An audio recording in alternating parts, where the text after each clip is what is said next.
तो भाई तो अभी ना ये एक्चुअली हम टीथ की बात कर रहे हैं और टीथ का स्ट्रक्चर नहीं आता है बट जब इतना करे थोड़ा सा और पढ़ लेते हैं स्ट्रक्चर कभी नहीं आएगा बस के एक टॉपिक पे क्वेश्चन आ जाते हैं। सबसे पहले आप ये समझिए कि टीथ के ऊपर एक बहुत ही हार्ड लेयर पाई जाती है जिस पे क्वेश्चन आपका बनना लाजमी है।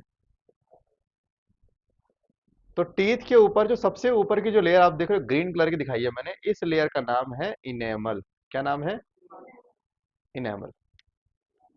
और आपके दांत में ये जो इनेमल की लेयर है, माना जाता है कि इसमें 96% तक इसमें कैल्शियम भरा पड़ा है। कैल्शियम के फॉस्फेट कंपाउंड आपके टीथ में भरे पड़े हैं। और इतना ही नहीं, एक प्रोटीन भी पाया जाता है, इनामिलिन प्रोटीन भी इसमें देखा गया है। ठीक है। और एक और प्रोटीन है अमीलोजेनिन। दो टाइप के प्रोटीन इसमें पाए जाते हैं, अमीलोजेनिन एंड इनामिलिन। ये प्रोटीन इसके इनामल में पाए जाते हैं।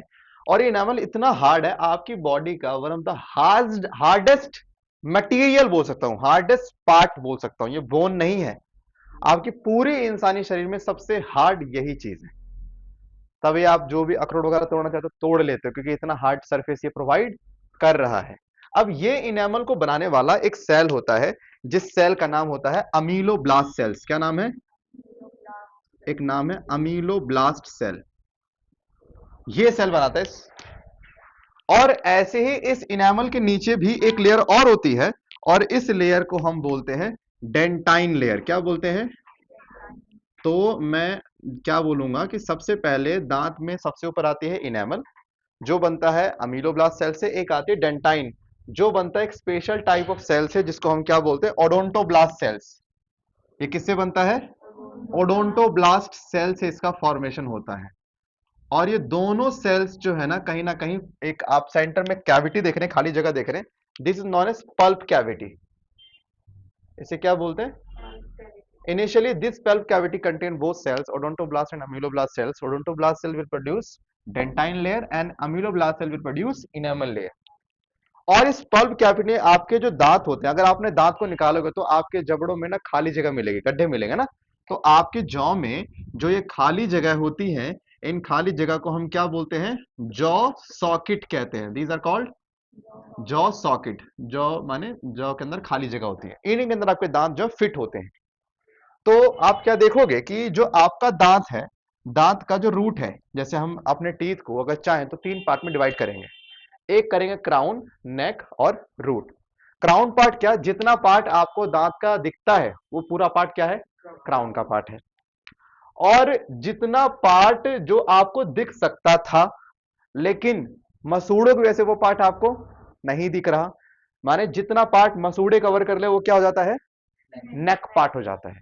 और इसके नीचे मान के चलिए यहां पे हड्डी आ गई, तो हड्डी के नीचे वाला पार्ट पूरा क्या हो जाएगा? रूट आ जाएगा। अब वो तो आपको वैसे दिख सकता ही नहीं ना। जैसे मान के चलिए ना, मैंने एक रॉड ली, जमीन में गाड़ी, तो जितना पार्ट अंदर गया वो तो मुझे नहीं दिखना। जितना पार्ट मानो 10 सेंटीमीटर बाहर, 10 सेंटीमीटर दिखना चाहिए ना। लेकिन क्या हुआ, किसी ने मोटी सी सॉइल की लेयर लगा दी, तो 10 में से 2 सेंटीमीटर उसने छुपा दिया, तो मुझे कितना दिख रहा? सिर्फ 8। तो 8 वाला मेरा हो गया क्राउन, 2 वाला हो गया नेक, और जो जमीन के अंदर चला गया वो हो गया रूट वाला पार्ट। तो ऐसे ये वाला पार्ट जो हो गया, ये क्या हो गया? रूट वाला पार्ट हो गया। This is root, this is neck and this is crown. तो रूट वाले पार्ट में आप देखोगे कि दांत के बिल्कुल रूट में ना ऐसे एक ट्यूब सी होती है, माने एक ओपनिंग सी होती है। ठीक है। और इसको बोलते हैं एपिकल फोरामेन। क्या बोलते हैं?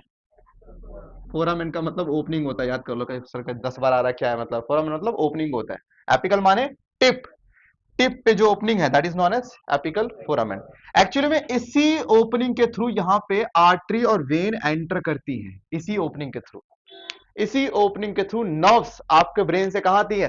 आपके दांतों में नर्व्स की सप्लाई इसी ओपनिंग के थ्रू होती है। और कहां आती है वो सारी की सारी? Pulp cavity. माने पल्प कैविटी एक जगह होती है जहां से सबको न्यूट्रिशन बांटा जाता है। आओ भाई भिखारियों, ले लो, ले जाओ हमसे। और एक होता है ओपन पल्प कैविटी, एक होता है क्लोज्ड पल्प कैविटी। जब पल्प कैविटी के अंदर क्षमता हो, जब दैट मींस आपकी पल्प कैविटी आपके दांत को रिपेयर कर सके, बना सके, that means open pulp cavity. और एक बार पल्प कैविटी क्लोज हो गई, दैट मींस पल्प कैविटी के अंदर कोई टेंडेंसी नहीं है कि वो आपके टीथ को ना तो बना पाएगी, ना ही रीजनरेट कर पाएगी या रिपेयर कर पाएगी। ओल्ड एजेस में जाके पल कैविटी सबकी बंद हो जाती है, इसलिए दांत उनके बार गिर गए तो दोबारा आने का सवाल नहीं बनता। ठीक है, और हमारी एज में क्या, तो बच्चों की पल कैविटी ओपन रहती है, जब तक ओपन रहेगी तब तक उनके पास ये सेल्स होते हैं, अमीलोब्लास्ट भी होंगे और ओडोंटोब्लास्ट सेल्स होंगे, और जब तक ये सेल्स होंगे तब तक दांत बन भी जाएगा और रिपेयर भी हो जाएगा। एक बार ये सेल्स गायब हो गए, इसका मतलब ना तो अब तेरा डेंटाइन आएगा ना तेरा अब इनेमल आएगा, और इसीलिए आगे चल के लाइफ के लेटर एज के अंदर दांत कभी दोबारा नहीं आते ना रिपेयर होते हैं। अब यहां पर सुनो, इसके बाद ये तुम्हारा एपिकल फोरामन, यहाँ पे ना ये जो दांत होते हैं ये एक लिगामेंट से कनेक्ट होते हैं। क्या होते हैं? लिगामेंट से, इसको बोलते हैं पेरिओडोंटल लिगामेंट। तो पेरिओडोंटल लिगामेंट का काम क्या होता है? दांत को हमारे मसूड़ों से जोड़, कभी देखना जब दांत को निकाला जाता है वो बहुत जोर से निकालते हैं, पूरी जान लगा रहते हैं, सोचो कितना मजबूती से हमारा दांत उसमें जुड़ा रहता होगा, किसके थ्रू? इस लिगामेंट के थ्रू हमारे वहां दांत जुड़े रहते हैं। तो आप ध्यान रखना, ये हमारा पल्प कैविटी हो गया, और इसके ऊपर हमारी क्या गया? डेंटाइन। इसके ऊपर क्या गया हमारा? देखो पल्प कैविटी बहुत सेंसिटिव होती है, हद से ज्यादा सेंसिटिव होती है, और कहीं ना कहीं सेंसिटिविटी डेंटाइन में, लेकिन ज्यादा सेंसिटिविटी किसमें होती है? पल्प कैविटी में ज्यादा सेंसिटिविटी होती है, but both part are sensitive. But enamel बिल्कुल सेंसिटिव नहीं है, ठंडा गर्म कुछ भी रखो डेंटाइन इनेमल फील नहीं, लेकिन हाँ डेंटाइन फील कर सकता है, डेंटाइल पूरा ठंडा गर्म फील, और अगर पल्प कैविटी तक पहुंच गया तब तो और सेंसेशन आपको मिलेगी। तो एक चीज याद रखना कि इनेमल जो है ना वो आपका कोई भी सेंसिटिविटी फील नहीं कर सकता। अगर आपका दांत सेंसिटिव है तो चांसेस क्या है, या तो आपका गम्स ठीक से साथ में कनेक्टेड नहीं है जिससे कि रूट्स तक आपकी कोई चीज पहुंच रही है, तो उस केस में आपको जो भी आपको मार्केट में जो भी टूथपेस्ट वगैरह आते हैं वो कुछ नहीं करते, वो नर्व्स को ब्लॉक कर देते हैं, जिससे आपको पेन या सेंसिटिव वगैरह कुछ फील वो ठीक नहीं करती है आपको, वो सिर्फ आपके नर्व्स को ब्लॉक कर देंगे, जिससे आपको जो सेंसेशन हो रही है वो सेंसेशन सारी फील होनी बंद हो जाती है। या आपको लगता है कि हम सब ठीक हो रहे हैं? नहीं, टेम्परेरी नर्व ब्लॉकिंग होती है, ऐसा नहीं, परमानेंट ब्लॉकिंग कभी नहीं होती। तो ये था आपके दांत के बारे में, 3 पार्ट क्राउन नेक हेड। ठीक है, आपने सुना होगा आरसीटी, रूट कैनाल थेरेपी, है ना, उसमें कुछ नहीं होता। उसमें हम क्या करते हैं, जैसे माना कि चलो ये दांत खराब हो गया किसी का, तो हम क्या करते हैं, उसके रूट्स में हम सारा का सारा जो भी मटेरियल वो फिल करते हैं, सारा मटेरियल कहाँ फिल कर देते हैं? उसके रूट्स में फिल करते हैं, और मटेरियल फिल करते करते करते ऊपर तक पूरा क्राउन तक बना देते हैं वो लोग। That is RCT, root canal therapy, अगर मैं आपको इन शॉर्ट बोलूँ तो ये है। बाकी आजकल के टाइम पे अगर देखा जाए दांत किसी का नहीं भी है, तो आजकल हमारी टेक्नोलॉजी बहुत हाई है, अगर किसी का दांत बिल्कुल नहीं है, क्या करते हैं, आर्टिफिशियली उसके जॉ के अंदर जहाँ पे उसने पहले जो जॉ सॉकेट है वहाँ पे एक मसाला डालेंगे, मसाला मतलब ये नहीं सीमेंट वाला बुरादा, हाँ जो भी होता है, डाल के फिर उसमें एक पेंच टाइप का कुछ बनाते हैं। ठीक है, उसमें एक पेंच टाइप लगा देंगे, फिर जो नकली दांत वो जो लगाते हैं उसमें ऑलरेडी एक नट या जो भी बोलते हैं मतलब, हाँ मतलब जो दांत होगा उसमें एक नट का टाइप होता है, कुछ नट पेज मैं भूल गया कौन सा। तो इसमें क्या है, इसमें उसका कवरिंग है, माने एक एक पार्ट और दूसरा पार्ट इसमें, तो दांत को फिर इसमें पूरा फिट कर देते हैं, ऐसे एक परमानेंटली कर देते हैं।